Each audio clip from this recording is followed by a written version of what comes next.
La mañana. Antonio Herraiz. COPE. Estar informado.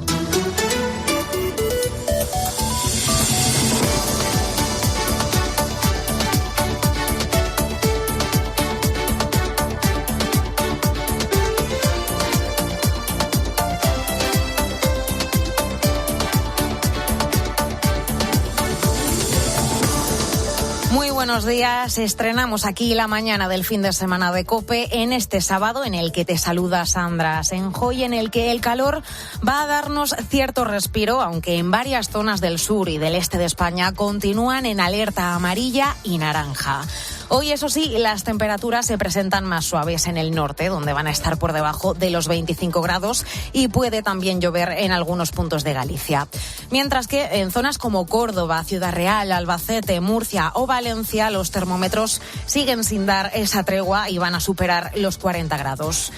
Al margen del fallo informático de Microsoft, que ha paralizado aerolíneas, sistemas bancarios, también de salud, la imagen de las últimas horas nos lleva hasta los juzgados de Plaza de Castilla, donde estaba citada Begoña Gómez. La mujer del presidente del gobierno se ha negado a declarar ante el juez, se ha acogido así a su derecho, siguiendo las recomendaciones de su abogado, que es Antonio Camacho. Estamos en un Estado de Derecho, en una sociedad democrática avanzada, y la declaración del investigado tiene que hacerse con garantías. Ya les recordé el otro día que nuestros tribunales consideran que dentro del procedimiento penal, dentro de una investigación penal, el derecho preferente, el más sacrosanto, es los derechos del investigado. Y mientras se estrecha el cerco sobre el entorno de Pedro Sánchez. Lo último es que el empresario Juan Carlos Barrabés ha pasado de testigo a imputado en esta causa. Va a tener que declarar el próximo día 29. Y según ha podido saber COPE, lo va a hacer por videoconferencia desde su casa, después de que el juez Peinado escuchara su declaración del pasado lunes.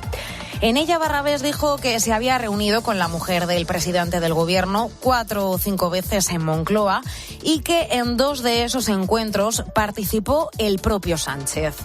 Bueno, te recuerdo que Begoña Gómez está siendo investigada por presuntos delitos de tráfico de influencias y corrupción en los negocios y que este empresario se habría beneficiado de varias adjudicaciones desde una empresa dependiente del gobierno. Además, habría sido recomendado por la propia Begoña Gómez. La imputación de Juan Carlos Barrabés llega, como te decía, el mismo día que la mujer de Sánchez estaba citada en esos juzgados de Plaza de Castilla, de Madrid, y de nuevo se ha cuidado hasta el más mínimo detalle para evitar imágenes de la investigada. De nuevo también hemos visto un despliegue a las puertas de ese juzgado, aunque no de la magnitud de la primera citación, cuando su declaración fue suspendida después de que Gómez asegurara que no conocía los hechos por los que estaba siendo investigada y el juez Peinado admitiese que no se le había notificado toda la información del caso. Bueno, Begoña Gómez ha vuelto a los juzgados, ha entrado por el parking y únicamente hemos visto su coche. No ha estado allí ni media hora y ha salido por el mismo sitio por el que ha entrado. La mujer de Pedro Sánchez guarda silencio y Vox, mientras, anuncia su intención de llamar como testigo al propio Pedro Sánchez. Al margen de la supuesta recomendación a determinadas empresas, de lo último, que es esa imputación de Barrabés, ahora también se investiga si Begoña Gómez pudo cometer un delito de apropiación indebida al registrar a su nombre un software que pagó a la universidad y que se desarrolló para la cátedra que dirigía. Esto es una investigación que ha remitido la propia Complutense, la propia Universidad Complutense, al juzgado y que se suma a este caso. Mientras, el juez va a continuar ahora con la investigación y no descarta tampoco que vuelva a citar a Begoña Gómez más adelante. Quienes sí han declarado en el día de ayer han sido el vicerrector de la Universidad Complutense y también su antecesor durante más de 2 horas. Mientras, el Gobierno se ha lanzado a una operación para desacreditar al juez Juan Carlos Peinado, porque la evolución de la causa contra la mujer de Pedro Sánchez está golpeando el ánimo socialista. Recordemos que todo esto fue lo que provocó el periodo de reflexión de Sánchez en el mes de abril y que ha derivado en el plan del Gobierno para acabar con los bulos y las mentiras en la prensa. Esto textualmente. Un plan anunciado esta semana por Pedro Sánchez, al que llaman Plan de Regeneración Democrática, pero el objetivo es limitar a los medios de comunicación, se intuye, ¿no?, a aquellos que no sigan la línea de Moncloa. Medios que tal vez expongan que la mujer del presidente, salpicada por varios delitos, tenga que dar explicaciones, o que, por poner otro ejemplo, argumenten que la amnistía y el perdón a los golpistas en Cataluña no tiene cabida en nuestra Constitución. O, quién sabe, la amnistía encubierta del Tribunal Constitucional de Conde Pumpido también esta semana para Chaves y Griñán, los dos expresidentes de la Junta de Andalucía, en el mayor caso de corrupción de este país, que no es otro que el de los ERE, con más de 700 millones de euros que tenían que haber ido para los parados andaluces.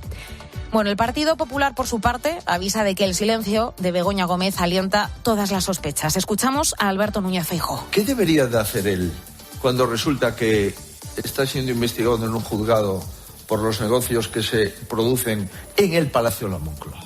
Si cogemos lo que decía de regeneración democrática y la degeneración democrática en la que vive, parece un personaje totalmente distinto.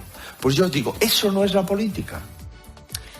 Al margen del caso Begoña Gómez, también tenemos que fijarnos en las consecuencias del fallo informático de Microsoft, que ha afectado a aerolíneas, a hospitales, servicios públicos, entidades financieras, redes de transporte también, y que ha desatado el caos en las últimas horas. La verdad es que es algo inédito, al menos para mí. Yo llevo ya 12 años en aviación y nunca había vivido algo así por este motivo. He vivido días muy duros operativamente por huelgas o por mala meteorología, pero esto nunca lo había vivido antes. Escuchas a una trabajadora de una aerolínea española y ya ves, ella tampoco daba crédito. Cerca de 400 vuelos han sido cancelados, es un 6,5% de las operaciones del día de ayer, y además en pleno mes de julio, que ha agravado todavía más una situación que en otro momento del año no habría sido de tantísima magnitud. Y es que han sido muchos los que han tenido problemas para empezar sus vacaciones o hacer una simple gestión, como hacer un ingreso bancario, ¿no? En cualquier caso, no hemos sido el país más afectado, porque fíjate que en México han sido cientos de vuelos afectados, en Estados Unidos han sido cerca de 1.700 vuelos los cancelados y más de 4.000 retrasos. En Londres, en uno de los aeropuertos de mayor tráfico, han tenido que implementar planes de contingencia para minimizar el impacto de los viajes y de las consecuencias de esta caída de Microsoft. Y no solo eso, porque, como te decía, bancos, empresas y también hasta medios de comunicación se han visto afectados.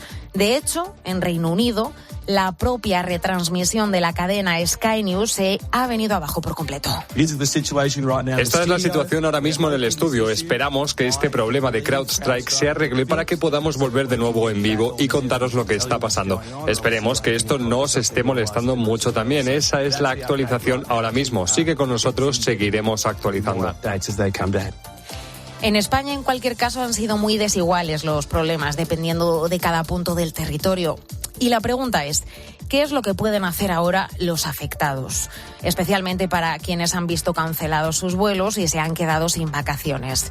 Los derechos de los pasajeros nos los recuerda en COPE Enrique García, que es portavoz de la OCU. Las compañías aéreas tienen una ineludible obligación de asistencia con los pasajeros. Esto quiere decir que les tienen que proporcionar alimento, acceso a comunicaciones, información y, si fuera necesario, pernoctación y transporte durante el vuelo.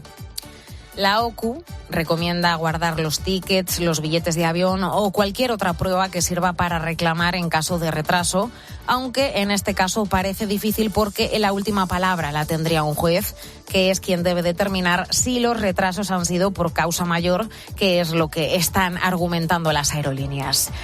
La gran pregunta es, ¿qué ha podido ocurrir para que se produzca este bloqueo a nivel mundial? Está claro que vivimos en una era totalmente conectada y digitalizada, y cuando ocurren hechos como este se evidencia la dependencia que tenemos de la tecnología. En este caso, un fallo de compatibilidad entre Microsoft y la actualización de una importante plataforma de seguridad habría provocado el bloqueo de muchos sistemas por todo el mundo. un bloqueo que ha comenzado en Estados Unidos. Esto es como cuando nos ponemos a actualizar el ordenador y la pantalla se nos queda bloqueada y no podemos hacer nada hasta que se resuelva. Pues esto es lo que ha ocurrido, pero a lo grande. Y ha repercutido en las empresas que usan aplicaciones y servicios de Microsoft, que es un proveedor de 1 de cada 4 webs en todo el mundo.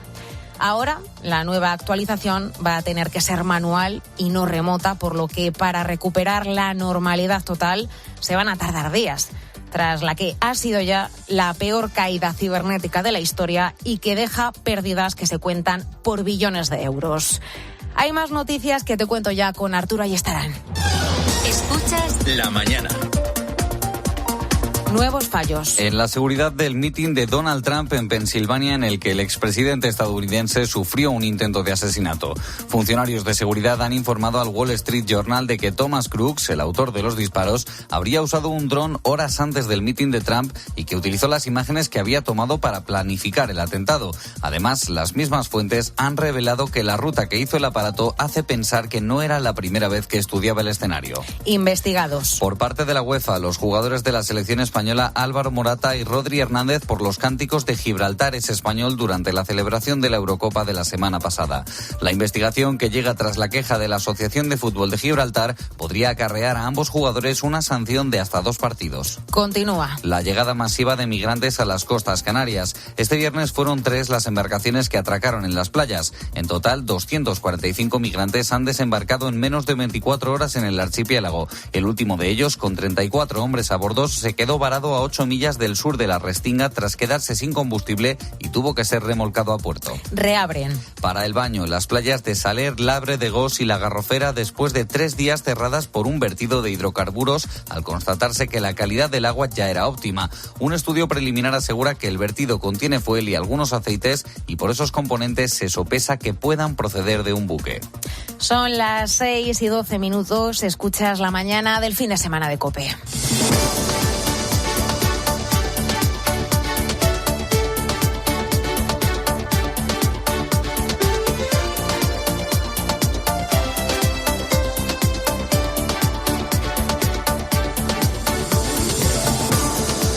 Después de la primera ola de calor de este verano, hoy las temperaturas nos van a dar cierto respiro, aunque estamos ante un fin de semana de contrastes.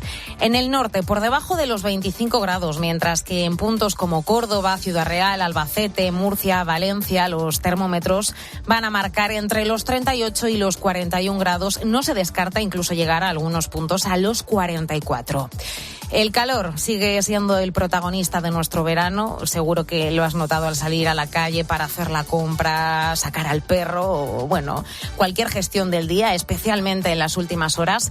Pero también se nota por la noche, porque las altas temperaturas muchas veces nos quitan esas horas de sueño que luego nos vendrían genial para afrontar, por ejemplo, una jornada laboral que ahora en verano se hace más dura de lo normal, ¿verdad? En Córdoba, por ejemplo, los termómetros se han llegado a situar en los 44 grados en las últimas horas. Es una auténtica barbaridad si tienes que trabajar al aire libre. Es la situación que sufre José María Cabrera, que es un agricultor andaluz que ha tenido que incrementar la plantilla ahora en verano, pero que tiene claro que lo primordial es la salud de todos ellos. Lo primero es instruir un poquitito tanto al personal como a los responsables del calor y hacerle ver la normativa que tenemos, bueno, que lleven ropa clara, que lleven sombrero, gafas que las necesite, gafas de sol, que beban agua, crema solar que la tiene a su disposición, y después el personal responsable pues está un poquitín al tanto de que si hay un golpe de calor en alguna persona que está trabajando, pues que tomen las medidas que necesite, ¿no? Estas medidas de las que habla José María son claves para evitar problemas mayores con el efecto del calor extremo que vamos a experimentar estos días. Esto también lo lleva a rajatabla Manuel. Él se encuentra un poco más al norte, en el Valle del Ebro, y trabaja como vendedor de la ONCE. Claro, también lo hace al aire libre, en la calle, y lo hace justo enfrente de la Basílica de Nuestra Señora del Pilar, en Zaragoza. ha llegado a trabajar con una sensación térmica de, atención, 50 grados y claro, eso a los clientes no les gusta, por lo que también sus ventas disminuyen. Los días de calor la gente sale un poco menos, entonces tiene que salir a un tiempo específico, me refiero que tú tienes que venir mucho más temprano a vender o a trabajar, y a las 2 de la tarde cuando la gente se van a comer, es cuando hace mucho más calor, se tiene que ir a casa y luego sobre las 4 o las 6 de la tarde, entonces hay que venir. Y de Zaragoza nos vamos hasta Yecla, que está en Murcia, y en esta localidad también han alcanzado en las últimas horas los 40 grados y con esos termómetros algunas profesiones también se vuelven de riesgo. José Antonio es camarero y está expuesto a coger un constipado impropio para esta época. Los camareros solemos pillar el resfriado de verano, que se llama, que te pega el aire acondicionado, te sales a la calle, te pega la bofetada esta de calor, luego vuelves a entrar, frío, calor y al final acabas malo. Pues nos intentamos organizar como podemos, intentamos sufrir un poco entre todos. A veces se queda uno dentro de la cafetería, otro se queda en la terraza y luego vamos haciendo turno. El trabajador que realiza sus labores al aire libre en verano debe tomar precauciones que son similares a las que tenemos que tener todos en esta época del año, como por ejemplo evitar la exposición al sol en las horas claves del día, sobre el mediodía sobre todo, beber mucha agua y si tienes que estar en la calle, buscar siempre o intentar al menos encontrar esa sombra. Así podemos evitar problemas mayores como pueden ser los golpes de calor. Y es que, sin ir más lejos, el año pasado se produjeron cerca de 200 accidentes laborales que requirieron una baja por calor o por haber sufrido una insolación y más de un centenar provocado en general por estas temperaturas extremas. Así que, si no quieres entrar en esta lista, por favor, no juegues con tu salud. Cuídate y siempre presta atención a todas estas recomendaciones y también a las alertas que nos dan desde la Agencia Estatal de Meteorología, donde podemos saber cuáles son los días especialmente peligrosos. Y hablando de calor, nos vamos a ir ahora hasta Valencia, donde allí ya está permitido el baño en esas 3 playas afectadas por un vertido de hidrocarburos. Te recuerdo que se tratan de las playas del Alarbre, del Gos, el Saler y también Garroferar. El cambio de bandera de roja a verde ha sido a cargo de la alcaldesa de Valencia, que es María José Catalá, que confirmaba que todo ya está a punto. Se sabe que es un buque, pero ahora mismo ya hay diligencias abiertas en la Fiscalía y ahora ya le corresponde a la Fiscalía analizar. Nosotros lo que podemos deciros es que vamos a incorporar toda la documentación de la que disponemos y estoy convencida de que todos estamos interesados en identificar el buque y sobre todo en que asuma las responsabilidades de ese vertido. Después de analizar y de recibir los resultados de la calidad del agua de esta zona afectada, como sabéis, por el vertido de fuel de los últimos 3 días y que ha sido totalmente eliminado y retirado, pues podemos decir que evidentemente ya ponemos bandera verde, el agua está exenta de hidrocarburos y por tanto la calidad es óptima para poder bañarse, ¿no? Bueno, como escuchas, la investigación continúa y ahora con la vuelta a la normalidad, la imagen de las playas es la más habitual por estas fechas en un mes de julio porque han vuelto los turistas. Caliente pero limpia, perfecta. Si la comparo con la de Málaga, eso, la temperatura más alta pero bien. Se ve bien, yo la veo bien. Più pulito rispetto a quello italiano. La agua está muy linda, muy... Mientras, como te decía, la Unidad de Medio Ambiente de la Fiscalía ya ha abierto de oficio una investigación sobre un vertido que afectó a estas 3 playas, que además, recordemos, pertenecen a un parque natural como es el de la Albufera.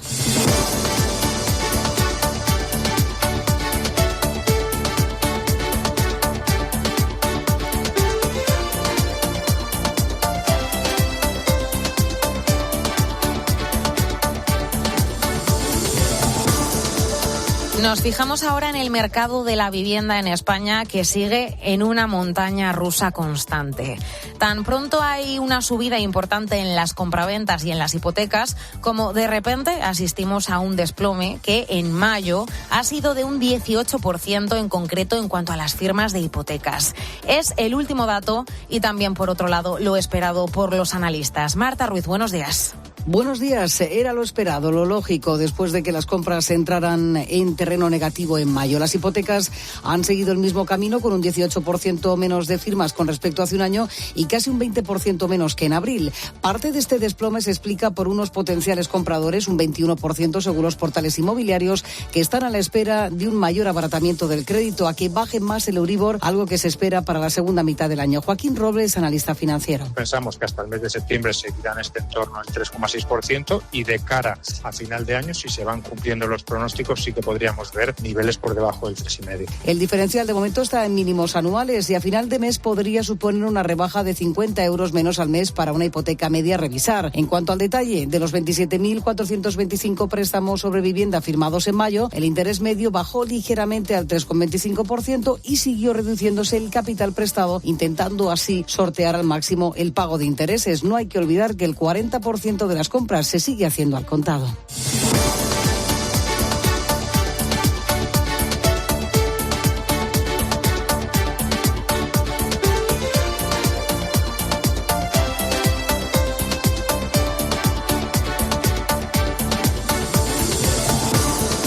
Ya te hemos contado la última hora del caso Begoña Gómez y mientras el cansancio hace mella en el PSOE ante la evolución de este caso que salpica a la esposa del presidente. El gobierno sube el tono al cuestionar al juez Juan Carlos Peinado, ya acusado de dirigir una investigación prospectiva. Una causa general, según el entorno presidencial, contra la mujer de Sánchez que permaneció este viernes recluido en la Moncloa. Ricardo Rodríguez, buenos días.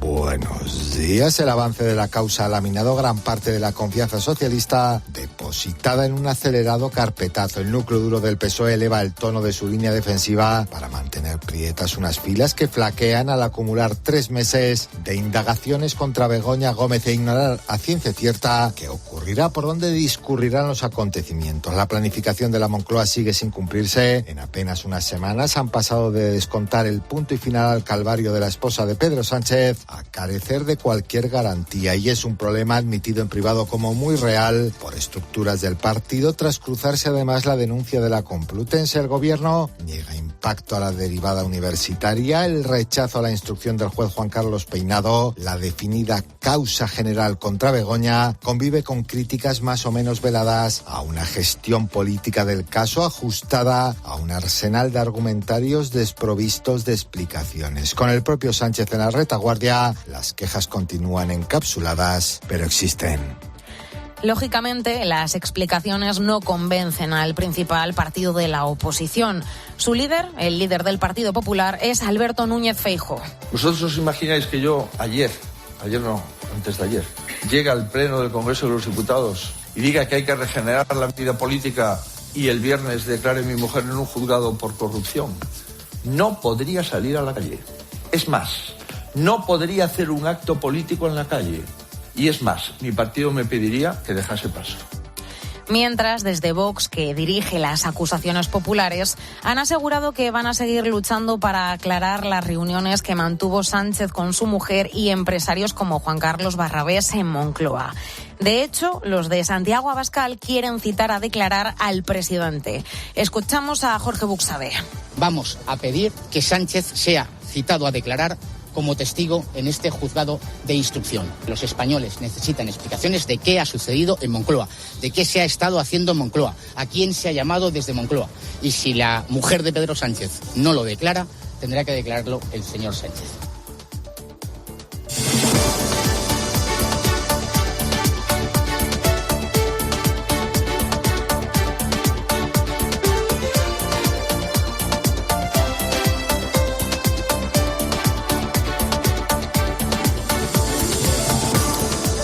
La caída del sistema informático de Microsoft, que ha generado problemas en muchas partes del mundo y también aquí en España, sobre todo en los aeropuertos de las ciudades más turísticas de nuestro país, que han dejado en total 400 vuelos cancelados. En el de Barajas, en Madrid, los retrasos y las cancelaciones han sido constantes. José Luis Concejero. Muy pendientes de los aeropuertos de todo el mundo, después de unas últimas horas bastante revueltas por ese problema informático que ha generado retrasos y cancelaciones en prácticamente todo el mundo. Una jornada que se ha vivido con especial intensidad en el aeropuerto de Madrid-Barajas. el más importante de nuestro país, el mismo día que millones de personas empezaban sus vacaciones de verano. Carmen, por ejemplo, viajaba a Irlanda y tenía el miedo metido en el cuerpo. Es el inicio de las vacaciones, pero bueno, que esperemos que todo se solucione y yo estoy trabajando en un hospital y están los compañeros también que se ha caído todo, pero parece que se van solucionando las cosillas, así que espero que se solucione pronto y bien. Lo mismo le ha pasado a parte del equipo de deportistas cubanos que viaja a París para participar en los Juegos Olímpicos. Finalmente su vuelo ha salido con normalidad. Nadie ha hablado de retraso. Realmente nos informaron que había un problema en la conexión en el sistema, pero nadie habló nada de retraso. Al contrario, de hecho, hasta ahora no nadie ha informado nada de retraso. De todas formas, ha habido problemas importantes que tuvieron lugar sobre todo a lo largo de la mañana de ayer. Retrasos y cancelaciones, aunque los retrasos no superaban los 60 minutos. Por lo tanto, hoy vamos a seguir muy pendientes de cómo se desarrolla el día en el aeropuerto de Barajas y también del resto de nuestro país. Prudencia y sobre todo consultar antes en Internet por si hay algún cambio en el vuelo. La caída de este sistema informático sigue coleando en ciudades como Zaragoza. Allí los principales problemas se han sucedido en los hospitales de la ciudad. Ana Abad.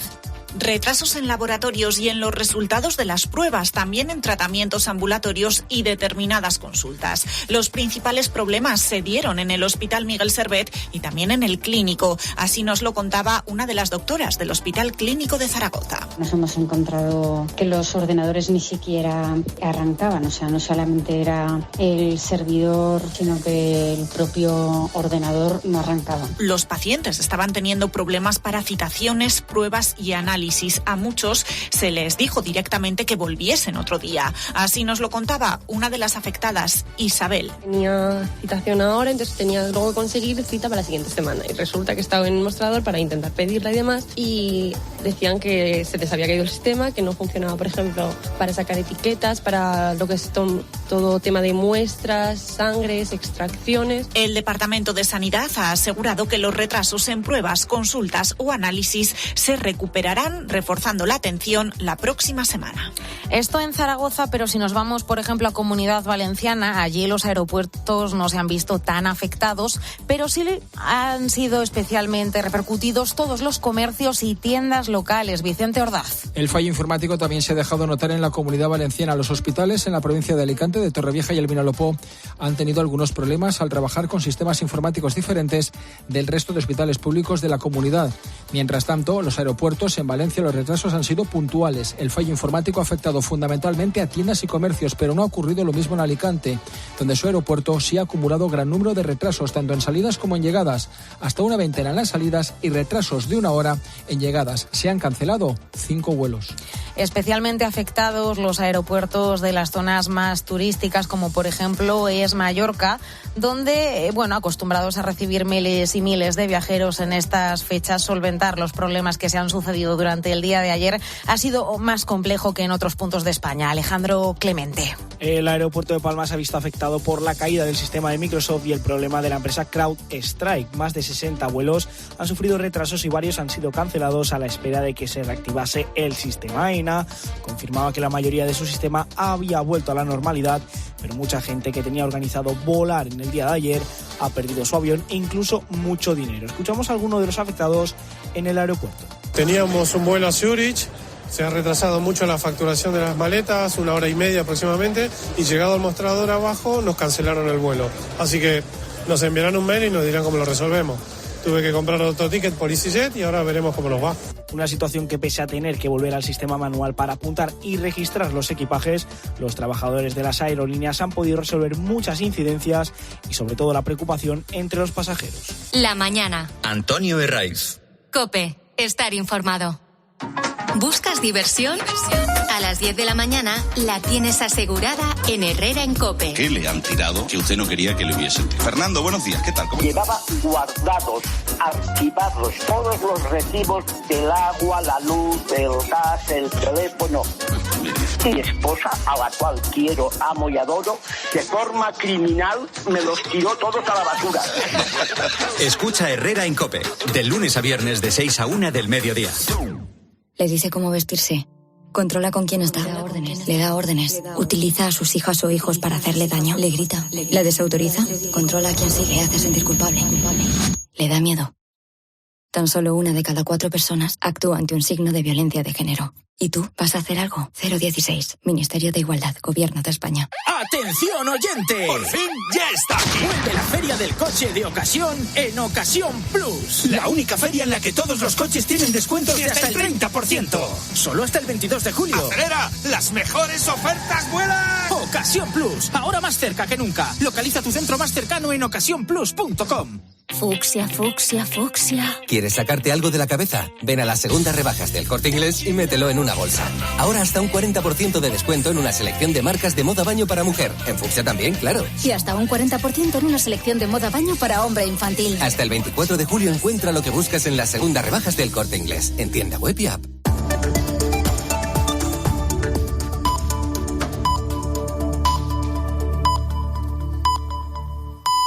Seis y media, 5 y media en Canarias. La mañana. Antonio Herraiz. COPE. Estar informado.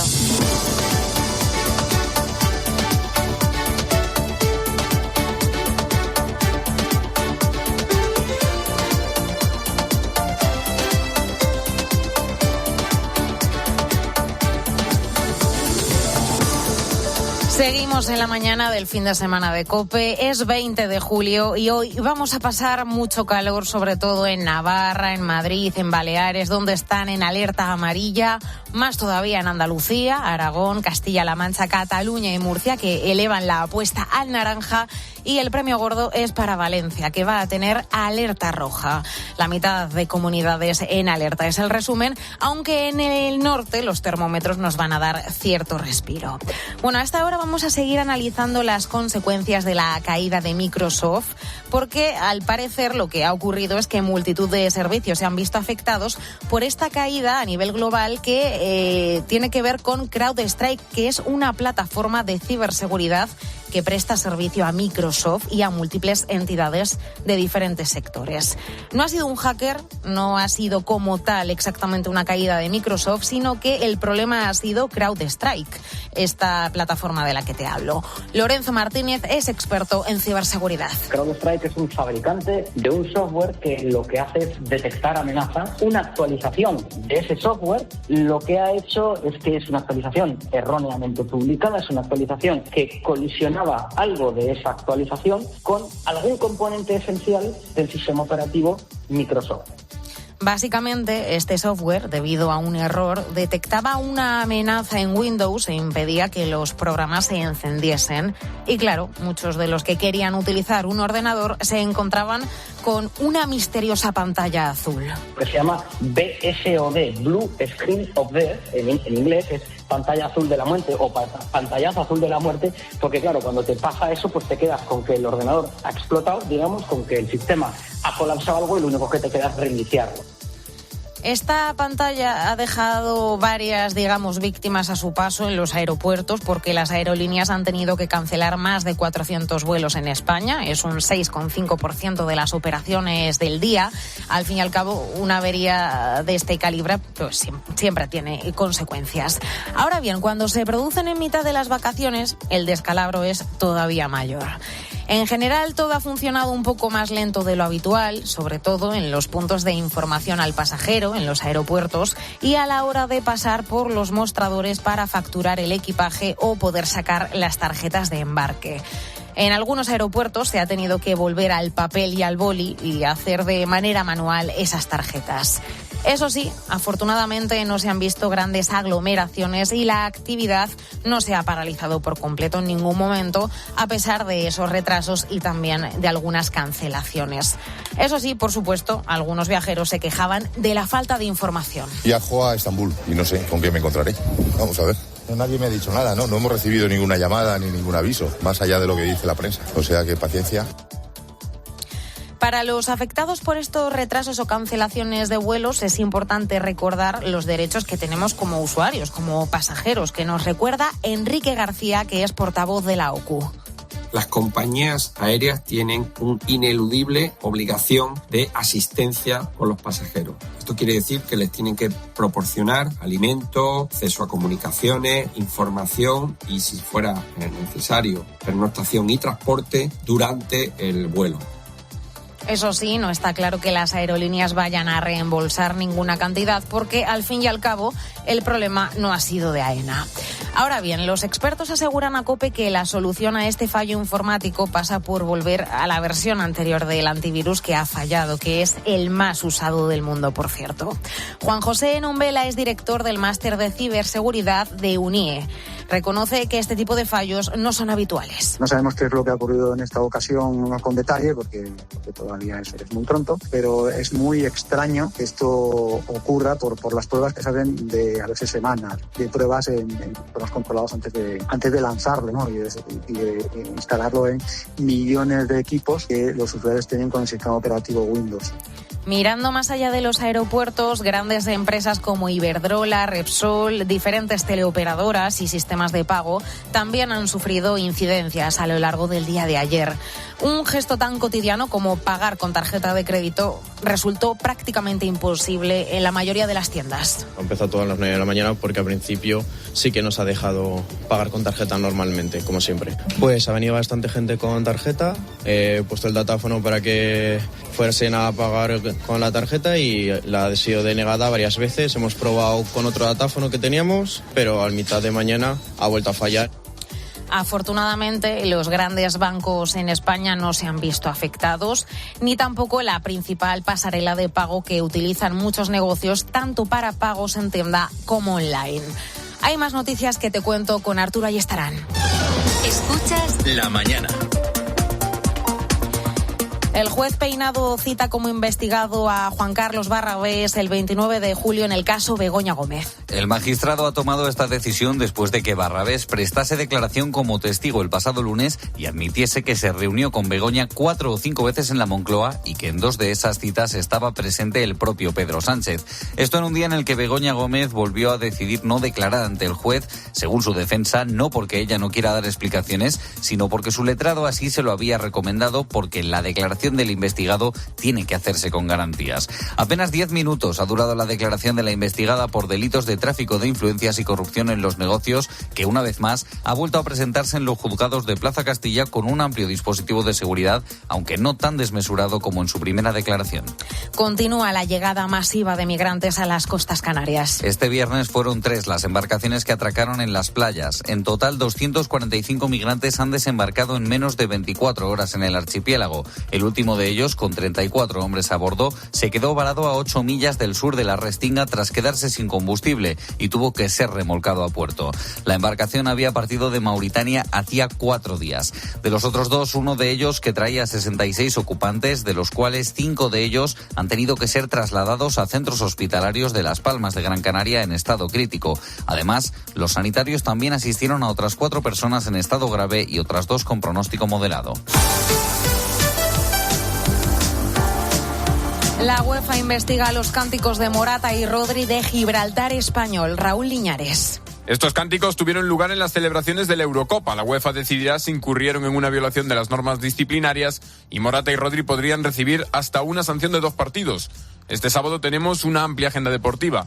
Rafa Nadal disputa 2 semifinales en el Open de Suecia. La primera a la 1 de la tarde ante Akdukovic y la segunda avanzada a la tarde en modalidad de dobles junto a Casper Ruud. También se disputa la clasificación del Gran Premio de Hungría de Fórmula 1. Será a partir de las 4 y a partir de las 3 el Tour de Francia. ¿Qué podemos esperar de la etapa 20, Alberto Arauz? Penúltima etapa del Tour de Francia con 132 kilómetros en Teniza y Cuyol. Subiremos 3 puertos de primera categoría y 1 de tercera en lo que será la última oportunidad para que llegue una fuga, o ya veremos si viviremos la 5ª victoria de Tadej Pogačar. Un Pogačar que ayer dejó el Tour prácticamente sentenciado, en el que ya aventaja en la general en más de 5 minutos a su rival Jonas Vingegaard. Podrá seguir la etapa con Erifrade a partir de las 3 de la tarde con el Tour en COPE. Más noticias: la selección masculina de baloncesto se impone a Argentina 76-72 en su preparación para París. Y ya sabemos las sedes que formarán parte del Mundial 2030. Serán 11, las que adelantó Isaac Fouto en el partidazo. Se quedan fuera Vigo y Valencia.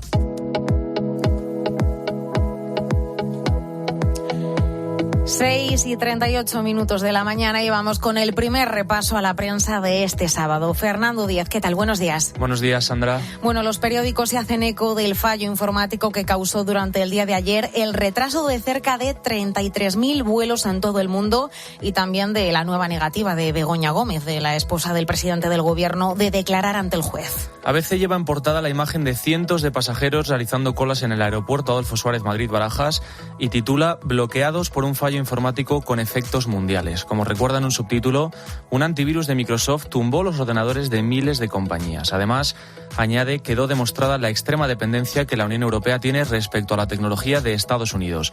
Y sobre el caso Begoña Gómez, también en portada se lee: el juez imputa a Barrabés tras reconocer los encuentros con Sánchez y su mujer en Moncloa. Y en la misma línea, El Mundo titula "Begoña Gómez no declara" y lo fía todo al cierre rápido del caso. Y recuerda también la imputación del empresario Juan Carlos Barrabés, que fue quien impulsó su máster. Eso sí, la imagen de portada es también el retrato de decenas de viajeros esperando frente a los mostradores del aeropuerto de la capital y se refiere al fallo informático como el mayor colapso tecnológico de la historia. Y por su parte, La Razón abre con una cita del rector de la Universidad Complutense. Las palabras textuales son: "Hay que hacer una cátedra para Begoña Gómez". Una frase explica que Joaquín Goyache habría trasladado al antiguo vicerrector de la universidad, Juan Carlos Doadrio, e inmediatamente después, de nuevo, la foto de personas esperando en Barajas. Un fallo, dicen, que ha desatado el caos en todo el mundo. Algo distinta, Sandra, es la portada del diario El País, que sí que titula "Apagón informático mundial", pero lleva, a diferencia de los demás, la imagen en primer plano de un tripulante de un cayuco llegado ayer a Canarias. El caso Begoña Gómez desplazado a una esquina de la portada. Si nos fijamos en la prensa digital, en El Debate y en El Español, abren también con la negativa a declarar de la esposa del presidente. El Debate ahonda en la cuestión y pone encima de la mesa las implicaciones que tiene para Begoña Gómez haber rechazado la opción de explicarse ante el juez.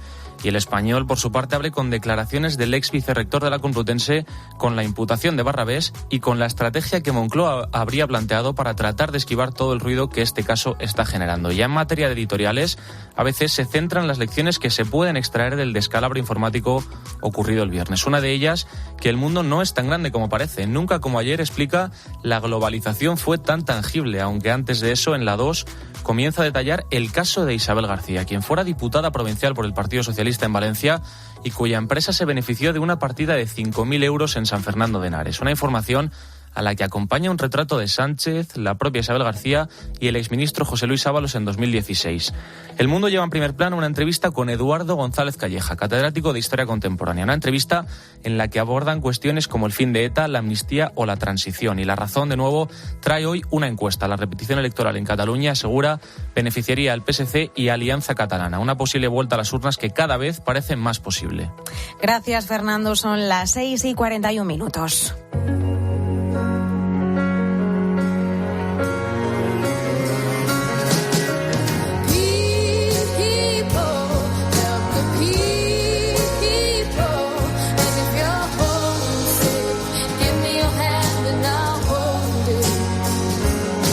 En la mañana del fin de semana de este sábado es momento de repasar algunas de las noticias más destacadas de la actualidad religiosa de esta semana. Faustino Catalina, ¿qué tal? Buenos días. Hola, buenos días, Sandra. Bueno, empezamos por Ciudad Rodrigo, que ha acogido el miércoles y el jueves un encuentro de los obispos y vicarios de las 9 diócesis de la Iglesia en Castilla, ¿verdad? Así es, son encuentros habituales, conocidos como encuentros de los obispos de la región del Duero, que también se suelen reunir durante el año en Villagarcía de Campos, y en el que los participantes han decidido emprender un proceso de 3 años a partir de ahora para renovar el estilo pastoral acorde con el nuevo contexto social, demográfico, teniendo en cuenta también que predomina en esta región una mayoría de núcleos rurales para realizar esa labor evangelizadora, como nos cuenta Luis Argüello, arzobispo de Valladolid. Esta cultura de este tiempo en el que tenemos de tratar de descubrir los puntos de contacto que puedan tener con el Evangelio, también los desafíos en los que la evangelización pueda ayudar a purificar también la cultura actual y ayudar a que en todo caso sirva al hombre y a la mujer de hoy y desde nuestra pretensión ayude a conocer a Jesucristo. Pues es una renovación que está en marcha y que culminará con una asamblea eclesial prevista para estas 9 diócesis de Castilla que tendrá lugar en febrero de 2026. país. Tampoco nos olvidamos que el pasado 9 de julio una asamblea plenaria extraordinaria de la Conferencia Episcopal Española aprobó 3 documentos para seguir haciendo frente a los casos de abusos en la Iglesia. Un proceso, Faustino, que sigue en marcha. Así es, y en el que destaca especialmente ese plan de reparación integral de víctimas de abusos, el llamado PRIVA, para dar respuesta a aquellas personas que han sufrido abusos y cuyos casos han prescrito o el victimario ha fallecido. Por lo tanto, la justicia no puede resarcirlas. Queremos recordar aquí lo que ha contado sobre este asunto el provincial de la Inspectoría Salesiana de Santiago el Mayor, que tiene experiencia porque ha podido acompañar algunos procesos de justicia restaurativa con algunas víctimas. Es Fernando García Sánchez, que ha recordado que es una responsabilidad moral de la Iglesia abrir una puerta a los casos prescritos. Esta decisión es una decisión unilateral de la Iglesia en el sentido de que es una responsabilidad moral, porque la independencia en el Estado de Derecho la garantiza la justicia. Pero el gran drama de estas personas es que la puerta de la justicia está cerrada. Es la Iglesia la que decide, la que quiere, por su responsabilidad moral con estas personas, abrir una puerta.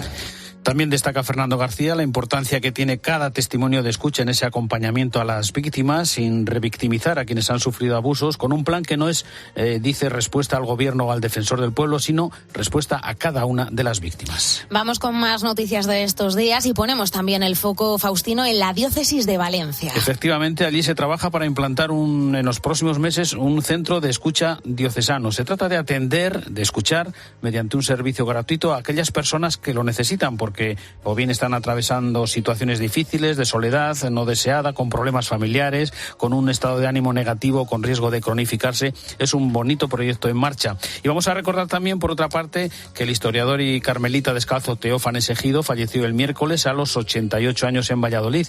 Fue el primer cronista oficial de la democracia en esa ciudad castellana y fue un especialista en el siglo XVI, especialmente en figuras como Lutero, San Juan de la Cruz, Carlos V, Felipe II o Santa Teresa de Jesús. Fue quien concretamente documentó con sus trabajos históricos la ascendencia judeo-cristiana de la Santa de Ávila. Vamos a escuchar un momento de su funeral, el recuerdo que tenía Luis Javier Fernández Frontela.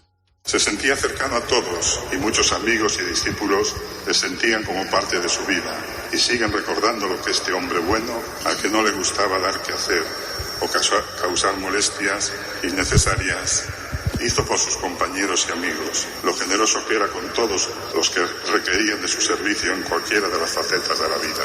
Y una noticia más, en este caso muy veraniega, cerca de 200 jóvenes, en este caso de la Diócesis de Madrid, que participan en una peregrinación a TC que organiza su delegación de juventud.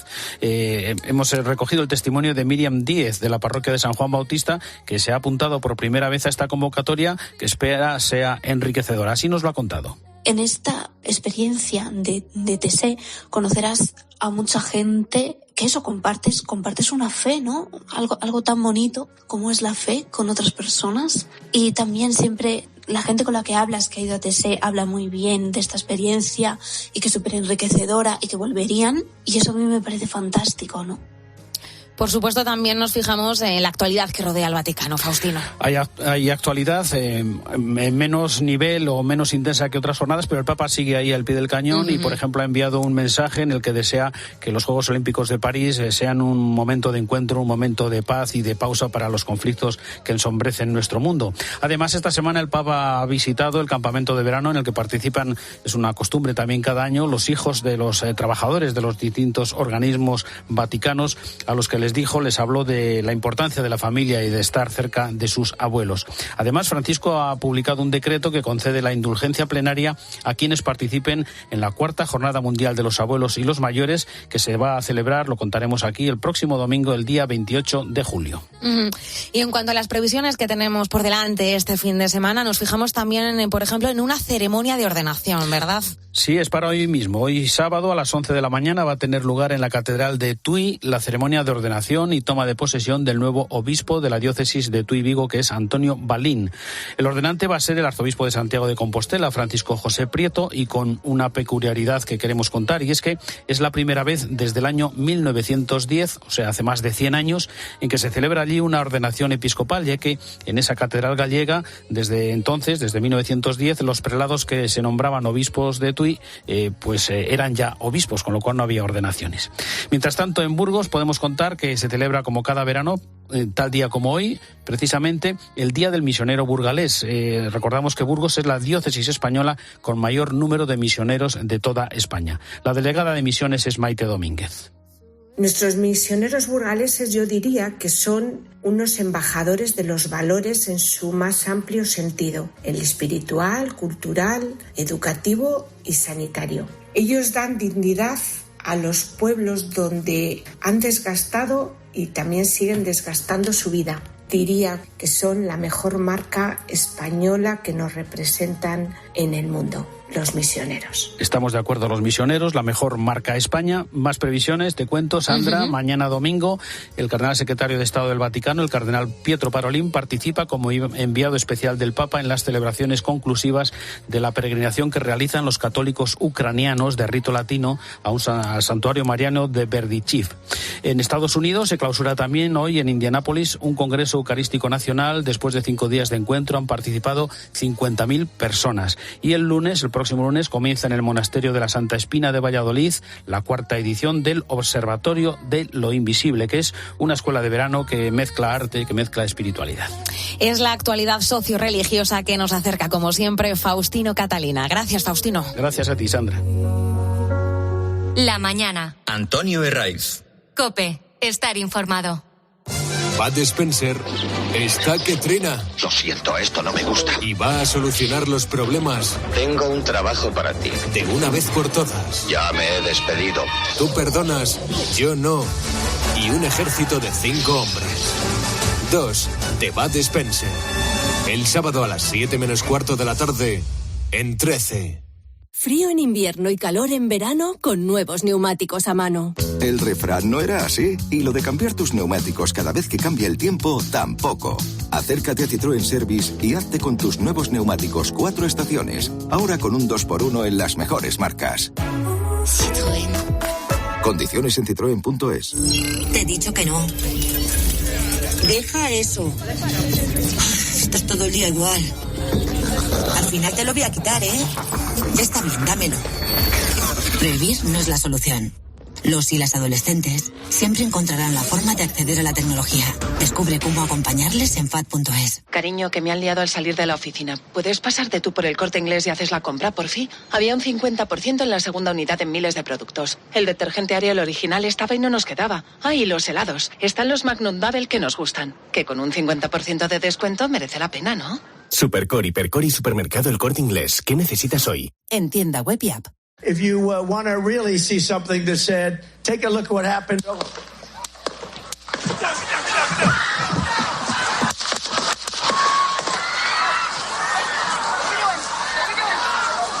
Es ya un sonido para la historia. Hace una semana te contábamos el intento de asesinato al expresidente y ya candidato republicano a la Casa Blanca, Donald Trump. Este que escuchamos era el momento en el que Trump recibía un disparo mientras daba un mitin en una localidad cercana a la ciudad de Pittsburgh, en el estado de Pensilvania. En las imágenes se ve claramente cómo el expresidente, encima del escenario frente al atril, se lleva la mano a la oreja, tras lo que se escuchan varios disparos y seguidamente se echa al suelo para ser evacuado posteriormente, con la oreja ensangrentada, por sus guardaespaldas. La imagen es sobrecogedora. Un Trump con la oreja y la cara ensangrentadas, rodeado de su seguridad. Una imagen y un sonido que aún dan la vuelta al mundo por las incógnitas que todavía levanta.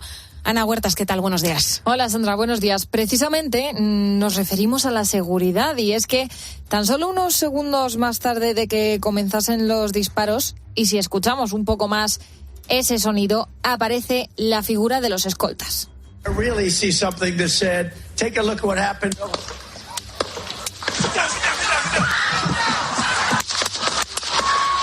En ese momento llegaban y se tiraban encima de Trump. Lo cierto es que sigue vivo de auténtico milagro. La bala le pasó rozando la oreja derecha, que el lunes, 48 horas después, llevaba vendada en su reaparición pública en la convención de Milwaukee, donde fue elegido ya oficialmente candidato republicano a las elecciones del próximo mes de noviembre. Te recuerdo que el atacante Thomas Crooks, un joven de 20 años, fue abatido en ese mismo momento. Pero como te estamos hablando una semana después, aún hay numerosas preguntas sin resolverse sobre ese preciso instante. ¿Qué falló en la seguridad? ¿Cómo es posible que un hombre armado se subiera a una azotea y disparara contra Donald Trump? ¿O por qué no estaba ese tejado controlado a poco más de 100 metros del expresidente? De hecho, asistentes al mitin avisaron a la policía de que un sujeto estaba reptando por una de las azoteas de los edificios cercanos. Vimos a un tipo trepando por el edificio de al lado, a 15 metros de distancia. Le veíamos gatear por el techo. Estábamos siguiendo sus movimientos. Tenía un rifle. Lo podíamos ver claramente. La policía había recorrido la zona sin percatarse de lo que estaba pasando. Y yo pensé, ¿por qué Trump sigue hablando? ¿Por qué no lo han sacado del escenario? Lo siguiente fueron los disparos. En COPE hemos hablado con Vicente de la Cruz, que es presidente de la Asociación Española de Escoltas, y nos ha explicado cuál es el protocolo que deben seguir los agentes de seguridad para tener todo el entorno y la situación bien controlados. Es una planificación que tiene una serie de fases. Hay una fase de inteligencia, es decir, saber qué puede ocurrir. Hemos sabido, por ejemplo, que había una alerta de un posible atentado patrocinado por Irán contra Trump, lo cual sorprende más aún el que este tipo se terminara infiltrando desde un tejado y llegara a hacer lo que hizo, ¿no? Y hay una fase, un dispositivo de seguridad que básicamente se compone de 3 círculos, un círculo exterior con policías, con vallados, con controles, bueno, que en este caso falló estrepitosamente. Previamente los equipos de seguridad han hecho una requisa, una avanzada, y han supervisado todos los lugares desde los que se puede realizar un ataque, que no haya nadie, que esté todo cerrado, etcétera. Parece ser que esto tampoco se hizo y es bastante sorprendente, ¿no? Hay un segundo círculo de personal civil mezclado con el público y también uniformado, que está efectuando una barrera de contención y que también sirve como filtro de objetos y de quien haya ido a un espectáculo público muchas veces ha vivido un cacheo, ¿no? No entren armas, no entren objetos contundentes, etcétera. Y luego está el círculo más cercano, los escoltas, que son los que tienen que interponerse y cubrir a la personalidad y evacuarla en caso de que ocurra, falle todo lo anterior y realmente ese equipo debería reaccionar ante algo que se detecte y no contra el hecho en sí. De todas formas, hay que reconocer que el más avispado fue él, que inmediatamente se tiró también al suelo. Aún se investiga qué fue lo que falló en Pensilvania, pero lo cierto es que si hablamos de tiroteos y de Estados Unidos, desgraciadamente no nos pilla de sorpresa que algo así haya podido suceder, Ana. En el país americano, este ha sido el primer atentado presidencial, por llamarlo de alguna manera, desde 1981, cuando John Hinckley Jr., hasta entonces un completo desconocido, trató de matar al presidente estadounidense Ronald Reagan disparando a bocajarro a la comitiva presidencial. Y a la mayoría, además, pues con las imágenes del atentado contra Trump, también se nos venía a la mente, como no, el asesinato de John Fitzgerald Kennedy, disparado por Lee Harvey Oswald en 1963. De hecho, si nos remontamos más atrás en el tiempo, hace 160 años tuvo lugar el primer asesinato a un presidente de los Estados Unidos, a Abraham Lincoln. Por eso, hoy nos preguntamos si está el país condenado a sufrir un intento de asesinato a su presidente cada cierto tiempo. Nos responde Jorge Luis García, historiador y profesor universitario en Texas. Sí y no. Esto es algo que, aunque no nos parezca así, pero se produce en muchos países del mundo. En España también tuvimos algo parecido. Pues si nos retrotraemos un poquito al tema de Carrero Blanco o al anterior en la Segunda República. En los momentos en los que vivimos, y esto ya pues es una herencia a lo mejor desde el asesinato de Kennedy, para cometer un magnicidio de este tipo necesitas gente muy poderosa detrás, grupos muy poderosos detrás. Y no cualquiera que tenga un arma pues se puede subir a un tejado y disparar al candidato a presidente. Esto es un fallo enorme, quién sabe si intencionado o no, de su propia seguridad. De hecho, más recientemente, las hostilidades contra los políticos estadounidenses no han ido a menos, precisamente. Mira, según la agencia de noticias Reuters, entre el asalto al Capitolio de 2021 y el año 2023, hubo al menos 213 casos de violencia política en Estados Unidos. Pero, como mencionaba Jorge Luis García, los ataques a políticos no son un problema que ocurra o que hayan ocurrido solo allí, sino que se puede dar en cualquier parte del mundo. Durante el último año, de hecho, hemos vivido el asesinato del candidato a la presidencia de Ecuador, Fernando Villavicencio, o en las elecciones de México, donde el crimen, eso lo tenemos que tener en cuenta, el crimen organizado atemoriza a los ciudadanos. Más de 30 candidatos fueron asesinados los días previos a las aperturas de los colegios electorales. Y más recientemente, Sandra, hace apenas 2 meses, el pasado 15 de mayo, el primer ministro eslovaco Robert Fico recibió varios disparos al salir de una reunión de gobierno en Hanlova, una ciudad del centro de Eslovaquia. Padlo celkom 5 výstrelov. Así se contaba en la televisión del país. Fico estuvo 15 días ingresado en el hospital, muy grave, de hecho necesitó varias operaciones, aunque afortunadamente el pasado martes 9 de julio publicaba una fotografía trabajando de nuevo en su despacho. El atacante, que fue detenido en ese momento, pues justificó que lo hizo porque no le gustan las políticas del presidente. En este caso también se habló de fallos de seguridad. Le disparó varias veces desde muy cerca porque estaba entre el público con el que estaba hablando el presidente eslovaco. Los guardaespaldas, al parecer, no estaban rodeando completamente a Fico, sino que dejaron un flanco sin cubrir y por ahí recibió los disparos. Pero es que, como apunta Vicente de la Cruz, el presidente de la Asociación Española de Escoltas, este tipo de ataques a políticos son los más difíciles de evitar. Bueno, es uno de los escenarios más difíciles en el ámbito de la protección y especialmente de los políticos, porque los políticos necesitan público, necesitan a la gente, necesitan estar entre la gente, ¿no? Pues es otra realidad, la de la violencia política que hemos analizado en la mañana del fin de semana de COPE, cuando se cumple una semana tras ese intento de asesinato al expresidente de los Estados Unidos y candidato republicano Donald Trump.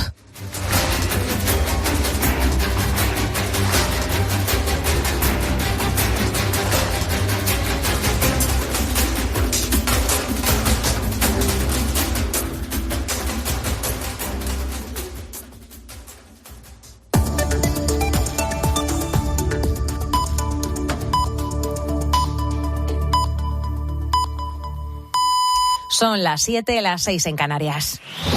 Última hora en la mañana.